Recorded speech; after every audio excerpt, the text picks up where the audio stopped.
জমজম কূপের উল্লেখযোগ্য বৈশিষ্ট্যগুলো হল: ১. পৃথিবীর যে কোনো কূপের পানি দীর্ঘদিন আবদ্ধ থাকার ফলে তার রং ও স্বাদ নষ্ট হয়ে যাওয়া স্বাভাবিক। কিন্তু হাজার হাজার বছর অতিক্রান্ত হওয়ার পরও জমজমের পানির রং ও স্বাদের কোনো পরিবর্তন হয়নি।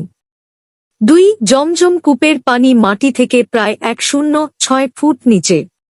সেখান থেকে শক্তিশালী মোটরের সাহায্যে প্রতি সেকেন্ডে ৮,০০০ লিটার হারে প্রায় ২-৪ ঘন্টা পানি উত্তোলন করা হয়। ৩. কোনো নদী বা জলাশয়ের সঙ্গে জমজম কূপের যোগসূত্র নেই, অথচ সবসময় এই কূপ থেকে লাখ লাখ মানুষ পানি সরবরাহ করছে। কখনো শুকিয়ে যায় না।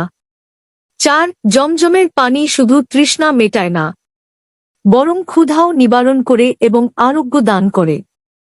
৫. জমজমের পানি দাঁড়িয়ে কেবলামুখী হয়ে পান করা মুস্তাহাব।